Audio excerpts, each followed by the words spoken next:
Hello and welcome to UCL Mind's 7th virtual lunch hour lecture. My name is Thomas Gift and I'm a lecturer of political science at UCL. Today we're fortunate to have Dr. Brian Klaas, who will give us an update on the upcoming 2020 US elections and forecast what he thinks the US political landscape might look like post-pandemic. It's really a delight to introduce my friend and colleague Brian. For those of you who don't know him, Brian is one of those scholars whose resume makes you wonder how he has time to do it all. He's currently a lecturer in global politics here at UCL, and he writes a weekly column for the Washington Post, where he focuses on US politics and foreign policy.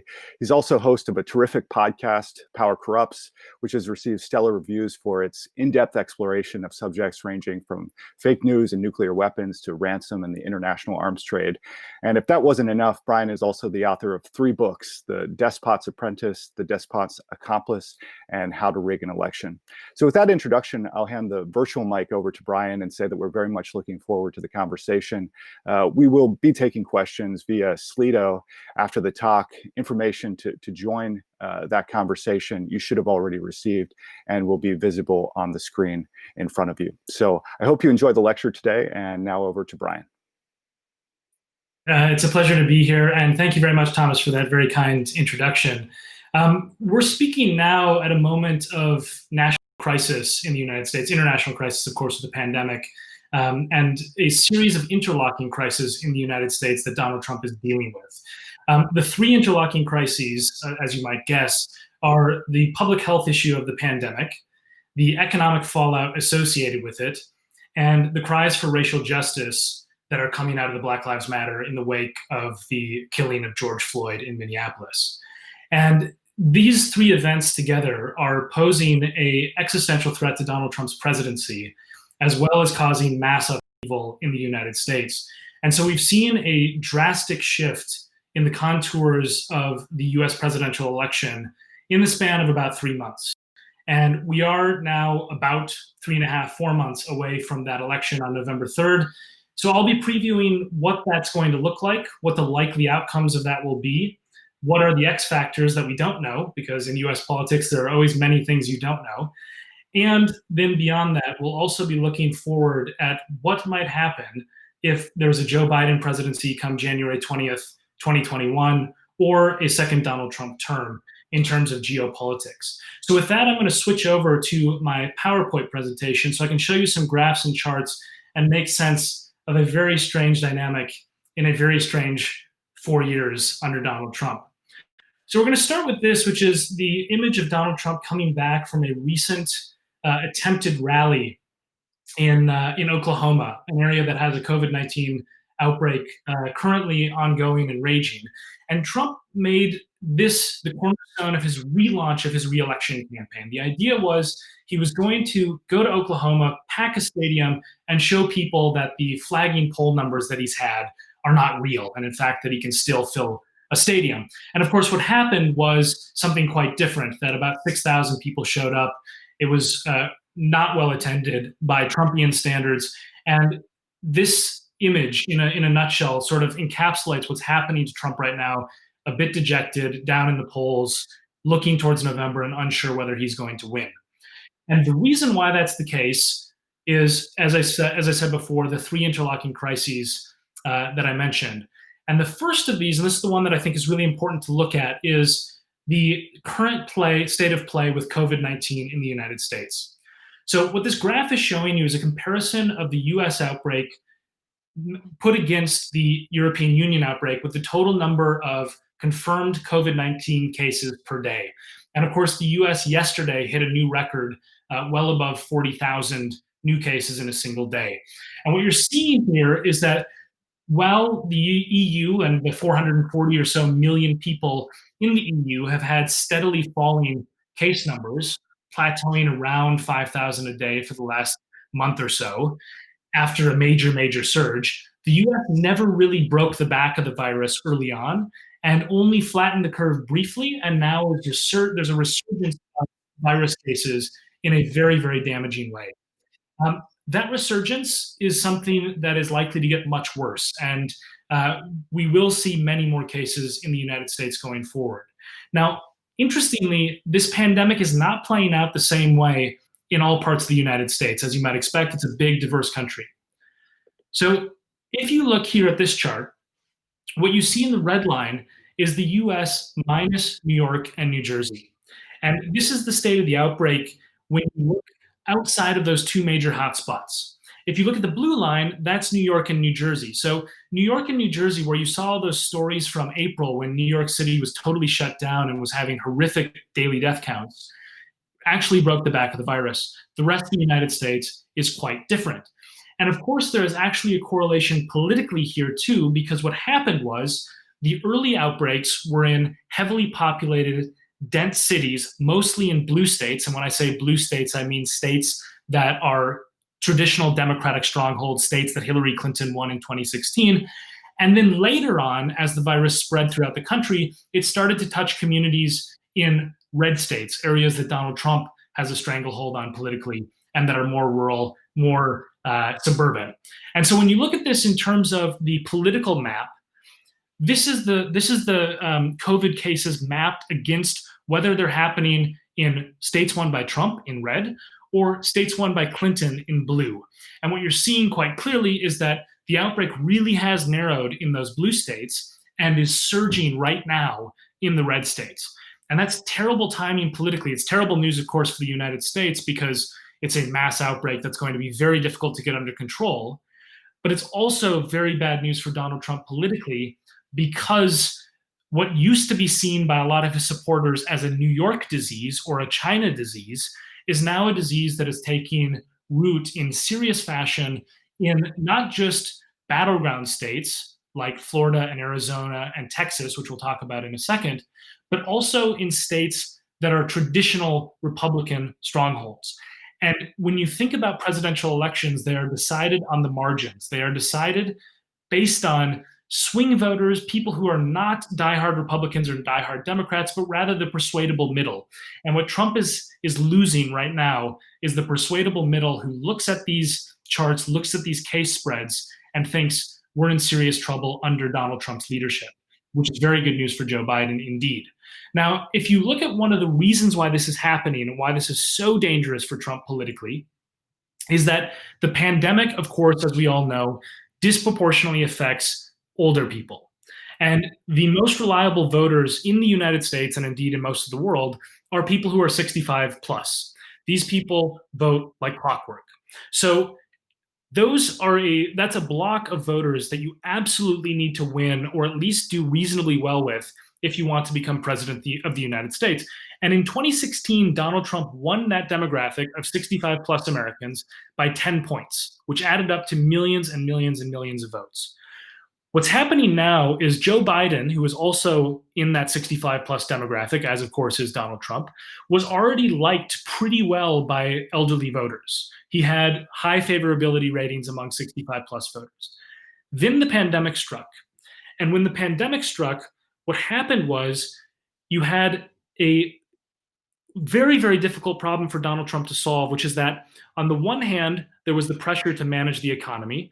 On the other hand, he was trying to make sure that 65 plus voter base, as well as the 65 plus citizen base, did not either disproportionately feel the effects of COVID or perceive that he was not taking the risks of COVID seriously. And this is where he's in a catch-22.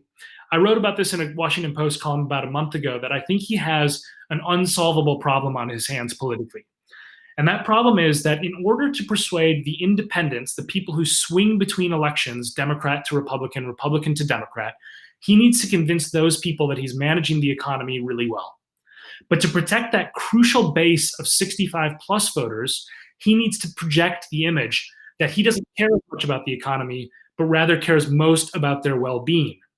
And so it's a catch-22. There's no solution. If he is seen to abandon the economy in order to try to prioritize lockdowns that protect public health, that will help him with the 65 plus contingent, but it will hurt him with the independents. And then vice versa, if he were to prioritize reopening, it would help him with the economic independence and would hurt him badly with the 65 plus crowd.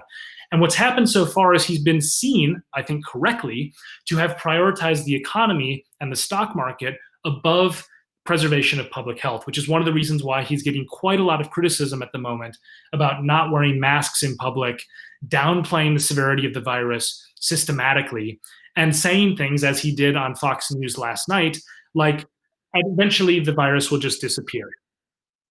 So those systematic downplaying, the systematic downplaying of the severity of the virus is hurting him politically, and it's very, very difficult to see how he's going to solve that problem absent a vaccine in the coming months.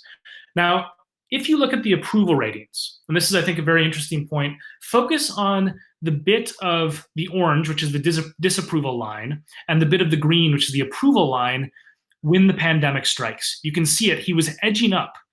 It's towards the far right of the graph, right, we're talking about here. He was edging up. The green line was increasing, and actually Trump was looking at like he was at one of the best points politically in his presidency. Then the pandemic, the economy, and the Black Lives Matter protests came as a perfect storm, and his numbers have taken a serious hit, and they are approaching levels that are worse than they've been at any point in his presidency. So you have a moment politically for him where he's heading into re-election at potentially the most unpopular period of his presidency. And he's unpopular in a way that's different from past bouts of unpopularity. So, for example, in August of 2017, Donald Trump spoke after the Charlottesville protests, which you may remember involved white supremacists, Ku Klux Klan members, and neo-Nazis marching through a city in Virginia. And he said that those marching with the white supremacists were, quote, very fine people. And he saw a massive change in his approval ratings, but they bounced back. And the reason they bounced back was because the fundamentals of the economy were still reasonably strong. And a lot of people thought, okay, he said something we don't agree with, but we approve of the overall state of the country. What's changed recently is that very few Americans of all political stripes believe the country is heading in the right direction currently. So now it magnifies the effects of those statements that are racist or bigoted in any way. It also magnifies the effects of downplaying the severity of the pandemic when, in fact, most Americans think it's extremely serious. So these disapproval spikes and the approval drops are likely to stick now in a way that I don't think was the case about prior moments where he lost popularity during his 3.5 years in office. Now, if we move on to the next poll, or the next slide, this is to show you the average of national polls between Joe Biden and Donald Trump. Now, what's striking about this and what's different about this graph from 2016 is the red and the blue never meet. In other words, Trump has never led Biden in a series of serious polls, right?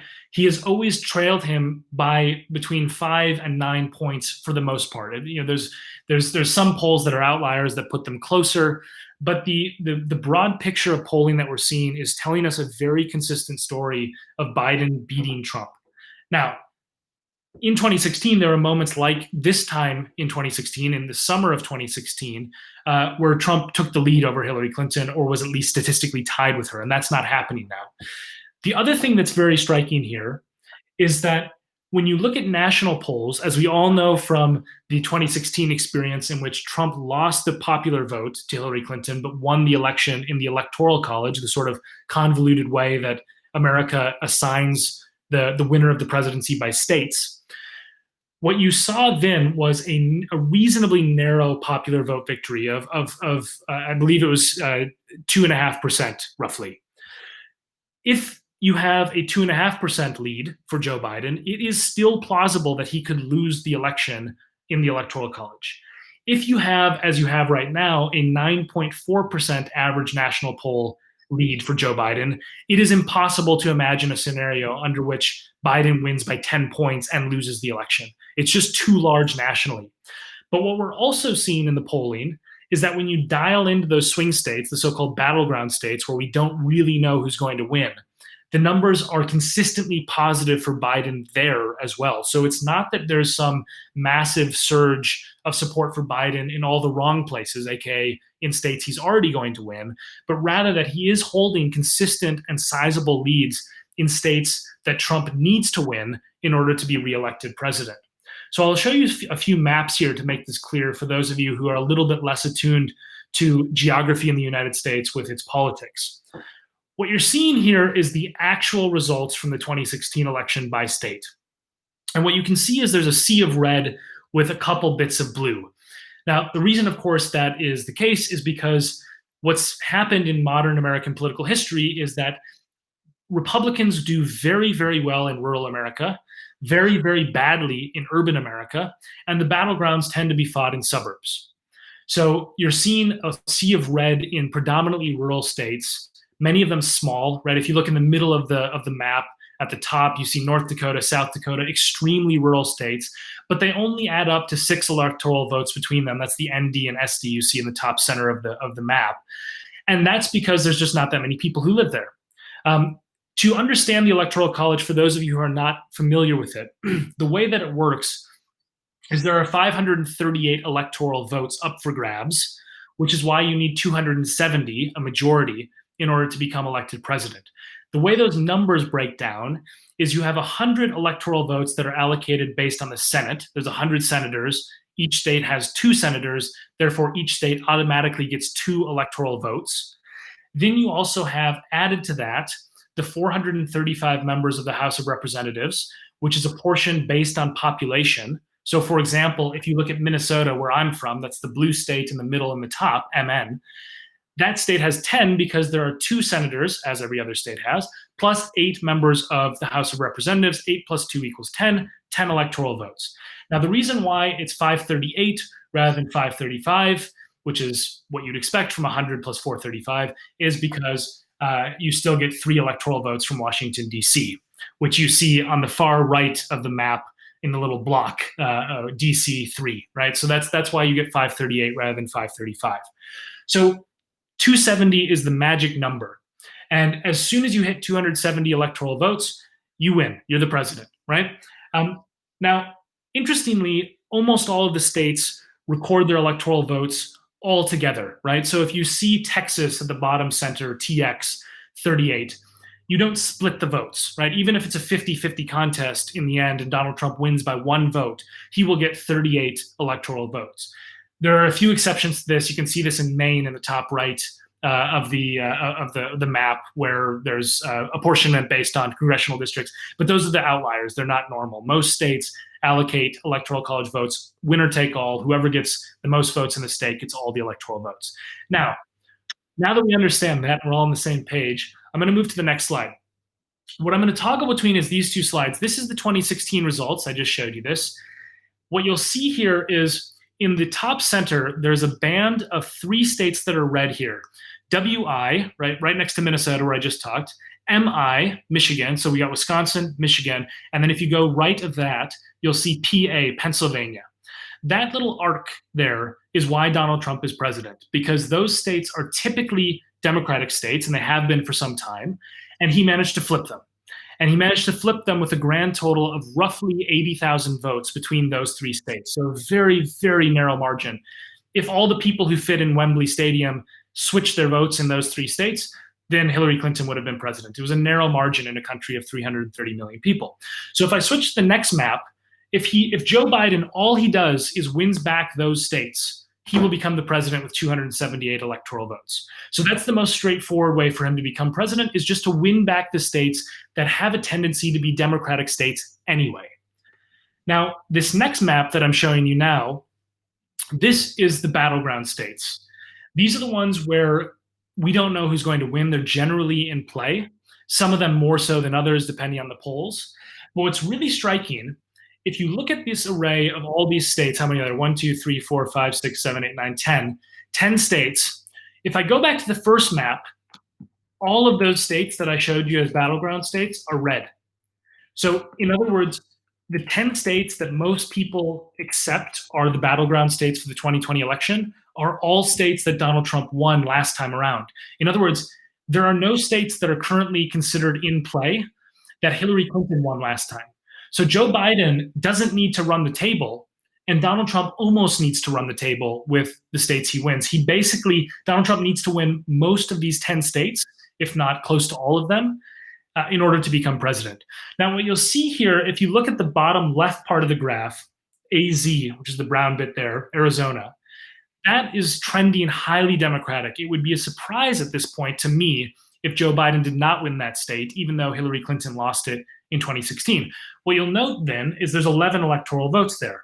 So if Biden were to lose Wisconsin again, where you can see the WI in the top center of the graph, that's 10 electoral votes. He could lose Wisconsin, pick up Arizona, grab Michigan and Pennsylvania as is expected, still president. In other words, there's so many different permutations of how Biden can become president and very, very few permutations of how Trump can get reelected. That doesn't mean he's not going to win, right? It's still possible there could be a comeback. So much can change in 3 months, 4 months in American politics, as we've seen in the last 3 or 4 months. But right now, you would much rather be in Joe Biden's camp than Donald Trump's camp. What's also striking, this is the last thing I'll talk about with the electoral math, is if you look at Texas and Florida, Texas is in the bottom center, TX, Florida in the right bottom, FL. Those 2 states are the easy ways for Biden to win. If he can pick up one of those states, it's over. Definitely over. There's no way that Trump becomes president. And Florida right now is currently trending in Biden's direction. He has a lead in the polls that has been consistent of around 5 points in recent state polling. So that's very bad news for the Trump campaign. Now, if we move to the next aspect of this, one of the reasons why I think we're in such problematic territory for Trump is that the one thing that always protected him politically, the one thing that meant that no matter what he did and what he said, he still managed to have between 37 and 45% approval ratings for the last 3.5 crazy years of all the things he said and done, is because most people have believed that the economy was doing pretty well. And there's a lot of people who vote based on that. They're the pocketbook voters who vote based on how they're whether they have a job, whether their stocks are going up, whether their retirement savings are going well, etc. Now, if you look at this chart, and this has of course been replicated in the UK and other places as a result of the coronavirus, you see the true scale of the problem, right? These places that are shaded in gray are the years or the months in which the US was in a recession. And they are minuscule in terms of new unemployment compared to what we're experiencing right now, where up to 30 million people have lost their jobs in recent months. I mean, it's a huge amount of the American working population.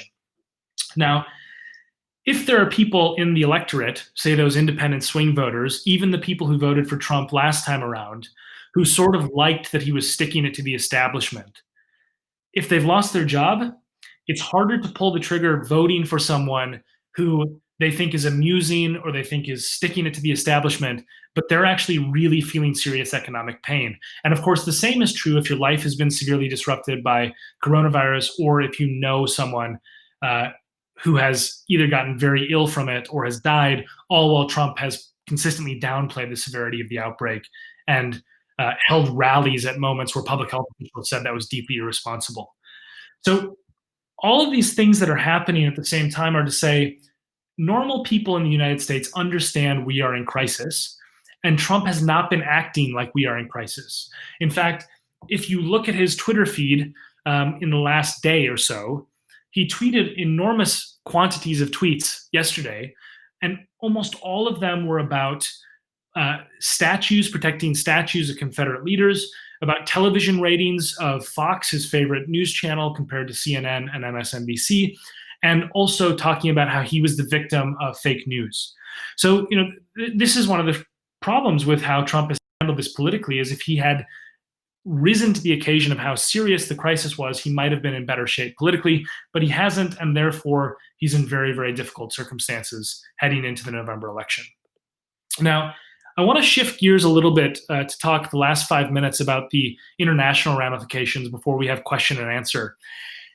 What's changed in the last 3.5 years is a dramatic change in how much people admire the United States and have confidence in the US leadership, to sort of be the global superpower. What you're seeing here on the chart is from Pew Research, and this is a survey of publics, citizenry in various countries about how much confidence they have in Donald Trump to do the right thing regarding world affairs. And the numbers are, they're the lowest I've seen in the polling of Pew. and they're totally abysmal, right? I mean, you can see in Germany, 13% of Germans have confidence in Trump. In the UK, 32%, a bit higher, but still very, very low for what is the UK's most powerful and important ally. Similar numbers in most of the major Western alliance countries, whether you go from Italy, Australia, Japan, France, et cetera, very, very poor numbers for Donald Trump. What's important to note here is that this was not always the case. So I went back and looked up Germany, for example, in 2009 when Barack Obama had just become president. That 13 was 93, right? So it's an erosion of 80% confidence among the German public from the beginning of Barack Obama's presidency to the current point of Donald Trump's presidency. Now, a lot of Western leaders internationally, say NATO member countries, understand that it's probably in their country's interest to have at least a military or economic or some sort of an alliance with the United States being the most powerful country on the planet. But you can only maintain that for so long if your public doesn't agree. And that's, I think, really what's at stake here internationally and geopolitically in the 2020 election is the disconnect between, say, Angela Merkel saying that we need to be friends with the United States and 13% of Germans having confidence in the United States leader. That's going to boil over to an unsustainable level if Trump is reelected, because a lot of people are patient enough to sort of weather the Trumpian storm through 3.5, 4 years. But if it's becoming the better part of a decade, and it's going to be through 2024, I think you're going to see some pretty drastic geopolitical shifts from Western countries hedging their bets, thinking that the United States is not a reliable ally or an admirable ally, as you've seen with some of the stuff with Black Lives Matter. And that could have major geopolitical shockwaves. Now, the major beneficiary of those geopolitical shockwaves would, of course, be President Xi of China. And under normal circumstances, and by which I mean normal would be anyone who's not Trump was president, aka any current, any recent Republican or Democrat had been president, you would have probably had a much more sober response to the coronavirus. You would have had more world leadership. You would have had more spearheading of initiatives at the World Health Organization rather than, for example, withdrawing from the WHO and trying to defund it as Trump did in the middle of the pandemic. And it would have been a moment for the US to actually gain relative to China geopolitically, because China has some serious vulnerabilities in its narrative, right? Its narrative being that it's a major aspiring world power, and yet it is the source of the coronavirus outbreak. It has responded to it with a series of authoritarian crackdowns. Its human rights picture is, of course, quite bleak. And as a result, it would have been a moment of opportunity for the US to sort of hurt that global leader image that China is seeking to project. Instead, there has been a major opening for China internationally as a result of Trump unilaterally withdrawing from global leadership, not just with the coronavirus, but of course with withdrawing from the Paris Climate Accords and all of the other things that he's done that have shown that he is not interested in the US being a major world superpower in the way that it has been historically. So what I suspect the 2020 pivot point will be is, if Biden wins, one of his top line arguments in his campaign has been to make the US respected again internationally. And that comes with re-engaging with the world, including quickly reinstating the Paris Climate Accords, coming back to the WHO, a series of international agreements, et cetera, and trying to swing that momentum back towards the US. Now, whether that's going to work or not is a question. But I think if Trump is reelected, we will see a seismic shift in geopolitics where even staunch US allies start to hedge their bets. They start to diversify their alliances. They start to downgrade the number of eggs they put in the US alliance basket, and so on. So that's, I think, what's really at stake here internationally. I've explained to you why I think Biden is likely to win. Of course, never say never in US politics. Many pundits learned that lesson the hard way in 2016. But right now, it is looking like, if current trends hold, Joe Biden will likely defeat Donald Trump in November. We will have an extremely interesting, to put it charitably, period between November 3rd and January 20th, when the new president is inaugurated. And we will potentially return to some level of normalcy into 2021. But as I say, they're serious, and there are so many unknowns that we simply can't say with certainty exactly what will happen. And with that, I will turn things back over to Thomas, who will lead you in a bit of question and answer for me. Thanks, Brian. That was a very insightful lecture. And as Brian said, we're going to transition now to the Q&A portion of this event. And I'd encourage you to submit all of your questions on Slido, and we'll try to get through as many as we can. As we wait for questions to come in, I'll just start by asking you this, Brian. Is the 2020 election primarily a referendum on the president? And if so, should Biden's strategy simply be to lie low and play not to lose and hope Trump's approval ratings remain in the basement, or does he still have to run an assertive or even bold campaign where he's playing to win? Yeah, it's a very good question. So I think what you've seen in the last couple months, the main criticism of Biden in the last couple months has been that he hasn't been as outspoken, as visible. He's been, of course, the Republican attack on him is that he's been in his basement where he's been isolating because of the pandemic. That period has also been the period where his lead over Trump has drastically expanded. And that leads me to conclude that this is a referendum on Trump, because I don't think that what's happened in the last 3 months has been that people have gotten to know Joe Biden in a different way than they did before. I think what people have started to think in the last 3 months is things are extremely serious in these three crises. We don't have a leader who is rising to the challenge, and we have a steady pair of hands in Joe Biden because he was president for 8 years previously. He knows what he's doing, and he's not going to mess things up in a serious way. The sort of idea that he's competent is one that I think is probably his strongest suit. Now, that being said, when it comes to who actually shows up on November 3rd, that's very important. And if Biden doesn't do outreach to the sort of Bernie Sanders wing of the party, the Democratic Party, which views Biden as too moderate, that could be a problem for him. I mean, there's no question about that. But I do think that in terms of raw numbers of voters, what Trump should really worry about and what Biden should really focus on solidifying is the swings of two blocks. One is the older voters I talked about previously, right, where Biden has made major inroads in a very, very important demographic. And the other is in white, non-college educated voters that are Trump's base. That is literally the most common group of Trump voters, is the white, non-college educated males. Now, Biden is going to get absolutely stomped in that demographic, but he's going to get stomped less than Hillary Clinton got stomped in that demographic, right? Hillary Clinton lost that demographic by above 30 points. If Biden loses it by 10 points, he'll probably be president. So I think that's something to keep in mind. Is you have a lot of discourse within the Democratic Party about winning over the Bernie Sanders contingent, et cetera. But there's a much larger block of voters that is stop the bleeding among demographic groups that Trump won big in 2016. If he doesn't win them big this time around, that's actually more of a problem for Trump. So to answer your question in a nutshell, I'd say this will be a referendum on Trump. Doesn't mean Biden should not run a bold campaign. He absolutely should.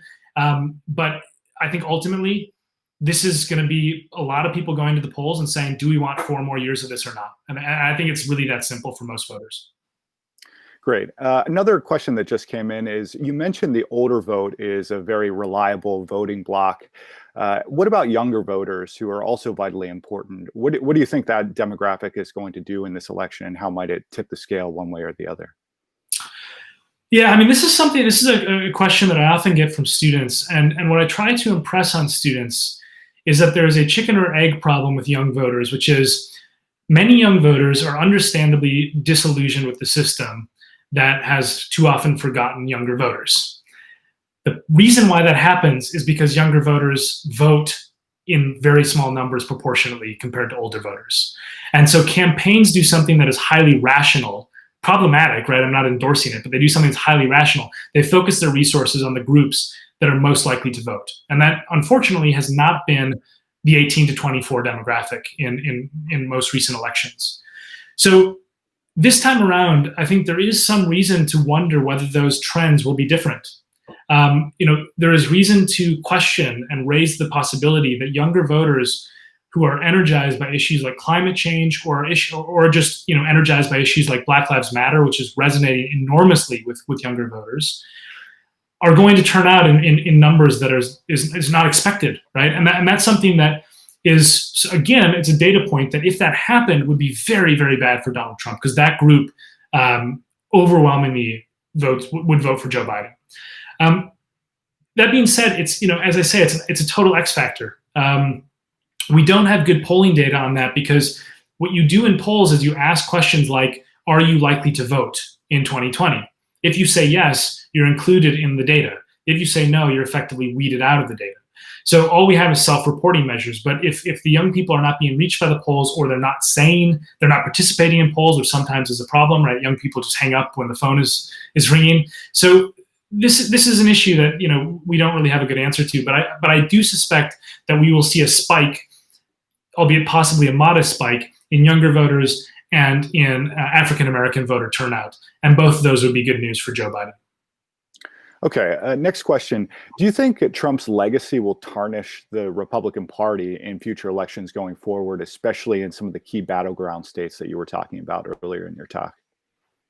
Yes, I do. And but I think that the answer to that question is going to be completely contingent on what happens on November 3rd in terms of margins. So I wrote a recent column about this as well, in terms of what happens depending on whether Trump loses by 1%, or he loses by 15 points, 15%.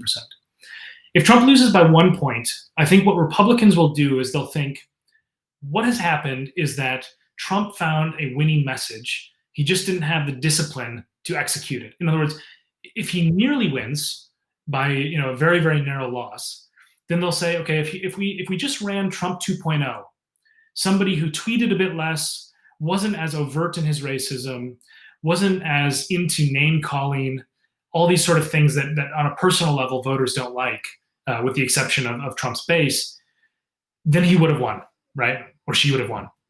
And so in that narrow election defeat scenario, you have, I think, a Republican Party that stays Trumpist, for lack of a better word, for a considerable period of time. And I think the 2024 nominee, if it's not Trump again, if he tries to run again, because he would be allowed to, would be somebody who's very Trump-like. If Trump loses by 15 points, I think that will change what the Republican Party does. Because I think what they will say is that we were historically wiped out, right? If it's a 15-point defeat for Trump, the Senate will go to the Democrats will run the table in the House. It will be a wipeout of the Republican Party on a national scale, and they will be forced by simple electoral math to change.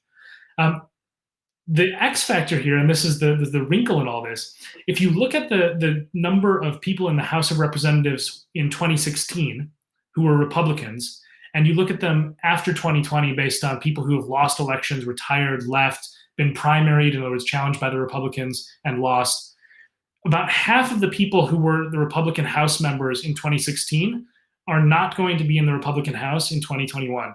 And the people who have replaced them love Trump. So this is the sort of wrinkle, is that even if Trump is wiped out, a lot of the sort of elected officials in the Republican Party in Congress like Trump. So it may well be that the Republican Party has a long process of evolving away from Trumpism, even if he is defeated in historic terms. Great, thanks, Brian. Another question that just came in is, if just 80,000 people out of nearly 330 million citizens in the United States can decide the presidential election, do you think it's time for electoral reform?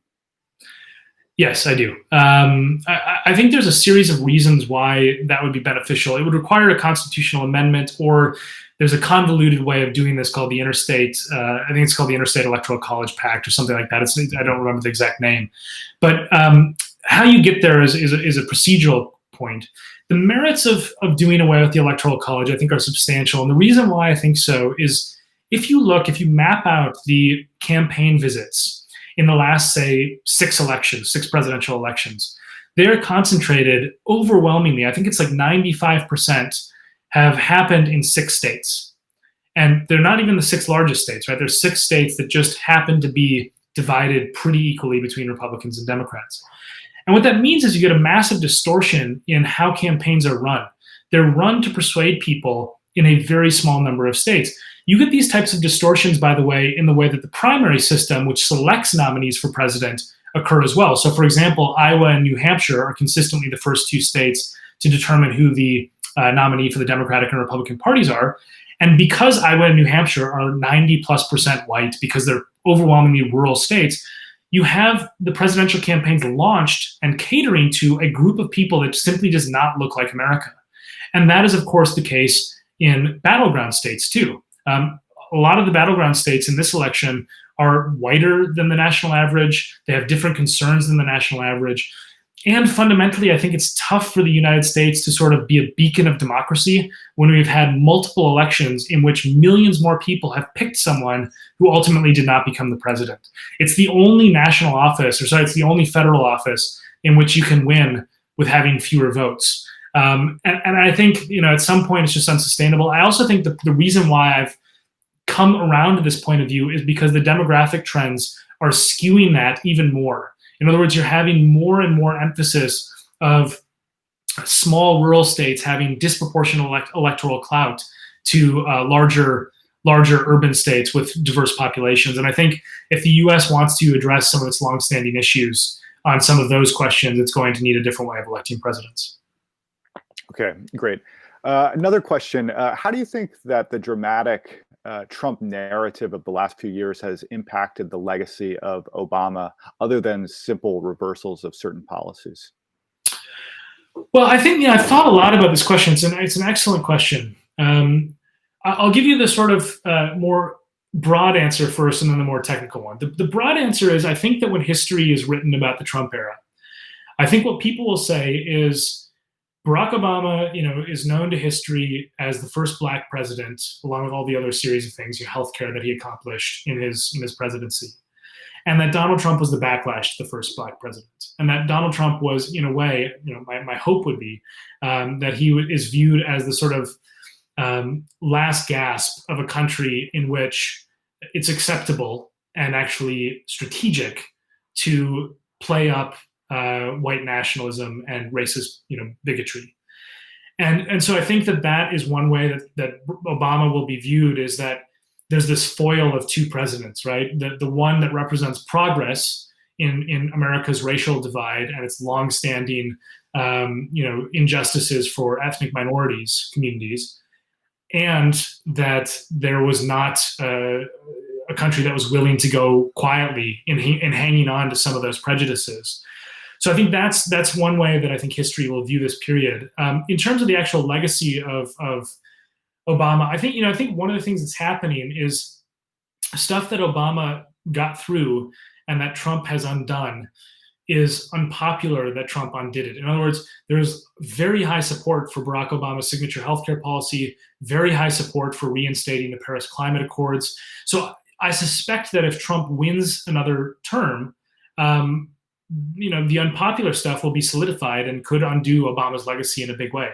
If Trump loses, I think Biden will reinstate quite a lot of the Obama legacy in policy terms very, very quickly, and it will survive and become permanent. And in fact, I think things like the healthcare legislation that Obama championed, so-called Obamacare, will probably be expanded considerably under a Biden presidency, making it even more of a milestone achievement. Okay, great.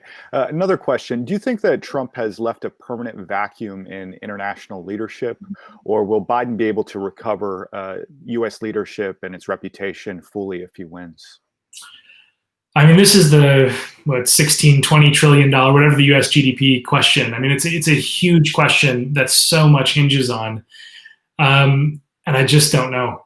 I like to think that there is the possibility of repairing the damage. And the optimistic side of me believes that if Trump is repudiated at the polls in a significant way, that the narrative that will take root in our allies' capitals, who have been, I think, alarmed is putting it lightly in the last 3.5 years. I think that the narrative that will take root there is that this was a mistake and an aberration that the American public realized, and that they've sort of snapped back to being sensible with international affairs, and therefore let's just forget it and move on.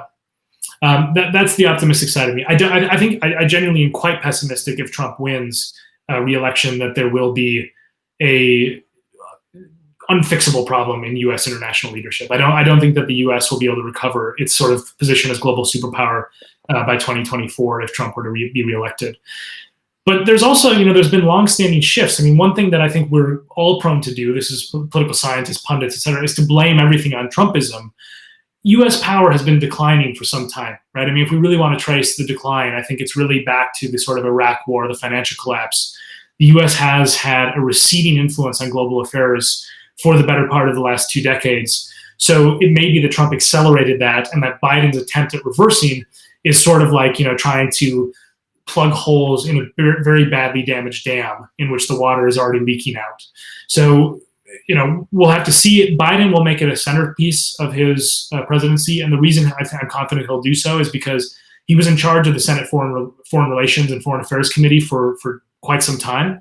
And he understands how important diplomatic achievements are to U.S. national interest and to domestic achievements. So I think he'll make it a center point of his presidency if he wins. But whether the world is forgiving, I don't know.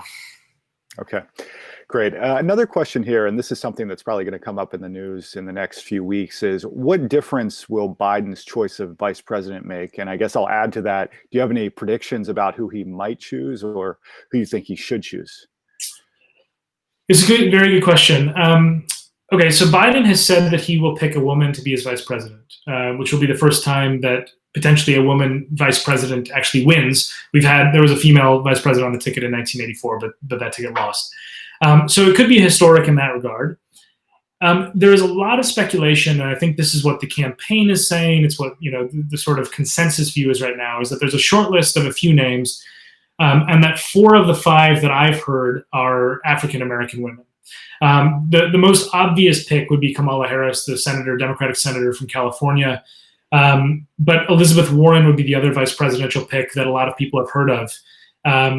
There are other picks like Val Demings, a former police chief, African-American police chief in Florida.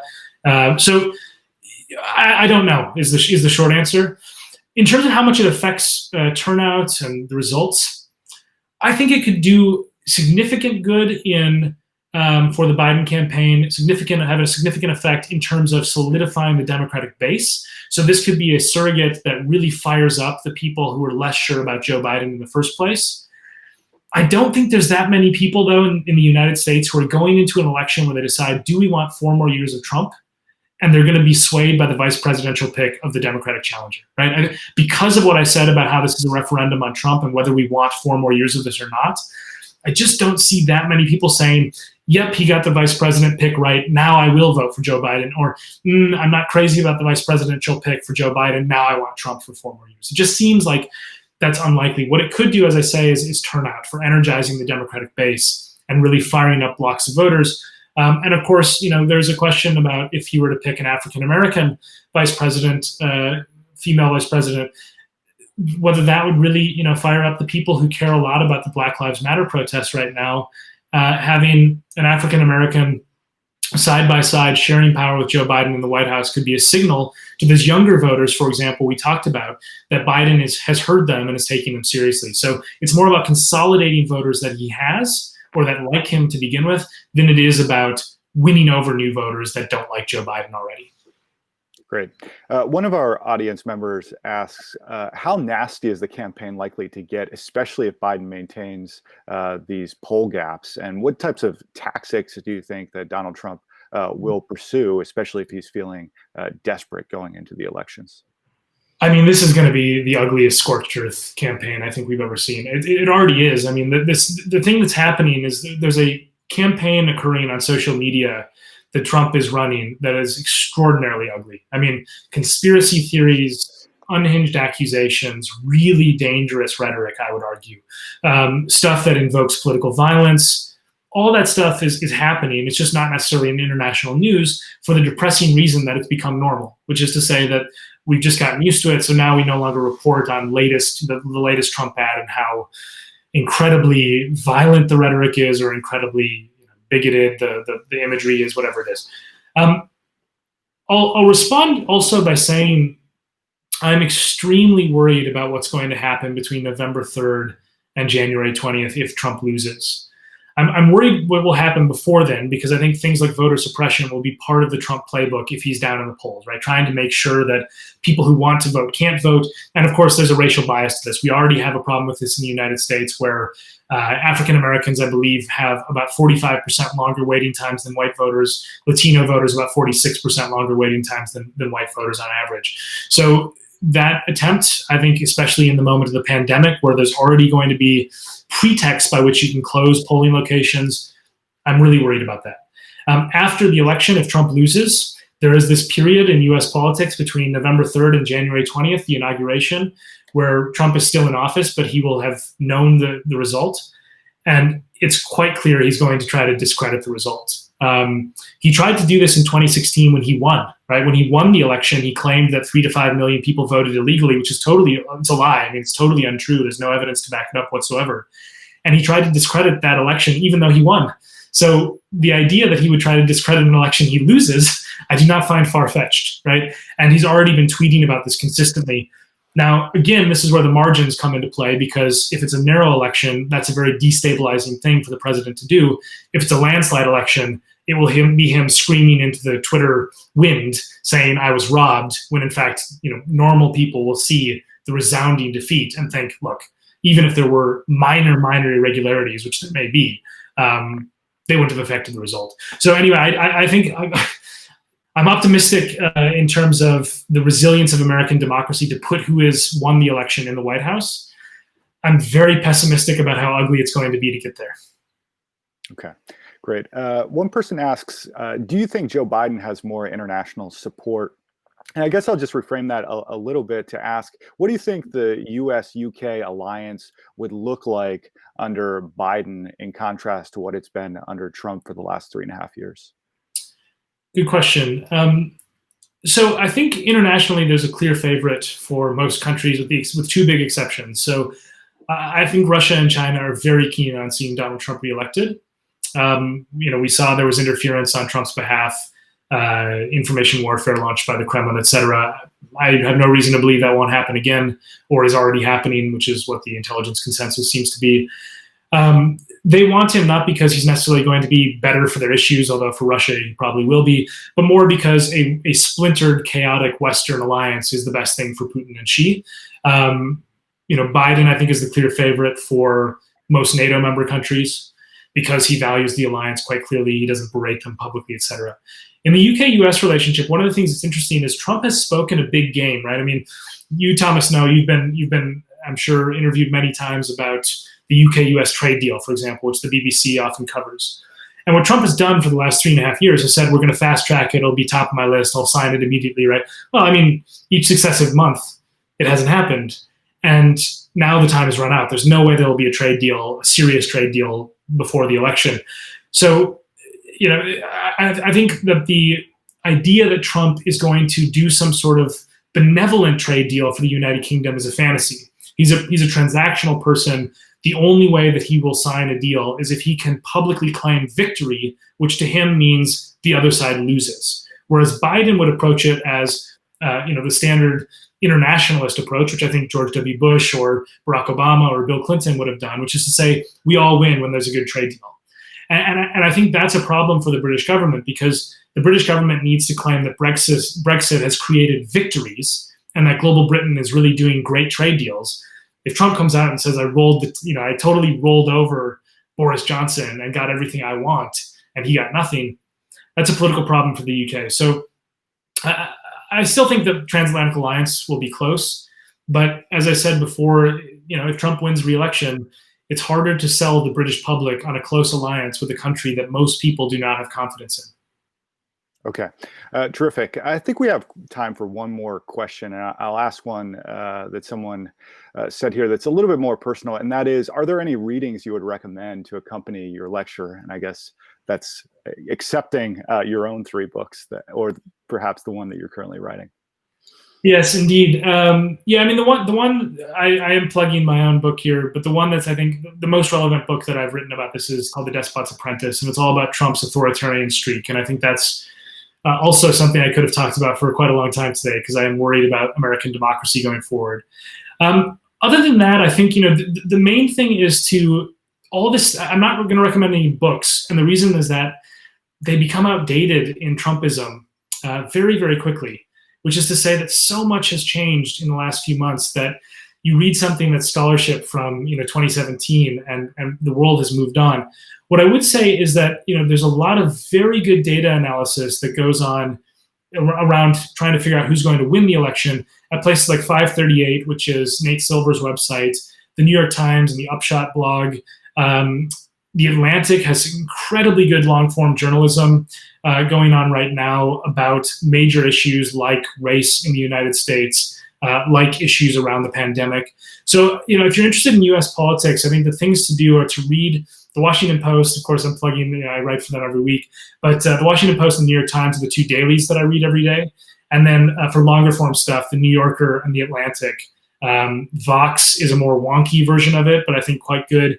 And then 538 for data journalism and data analysis around polls. So that's a sort of panoply of the sources that I go through. And if you want to stay informed as we go through the topsy-turvy world that is going to be the next several months, that's what I do to keep up to speed. Okay, terrific. So I think that is all the time that we have. I'd like to thank you, Brian, so much for your time. It was a really fascinating lecture and some great insights here. Obviously, everyone's going to be thinking about the 2020 election here over the next few months. And I think you gave us a lot to think about. And I'd also like to take this opportunity to thank everyone in the audience joining us today. You will receive an email in the next day or so with a short feedback survey and also the upcoming schedule of lectures. And we do hope to see you soon at another lecture going forward. So in the meantime, stay well, and thanks so much for your time.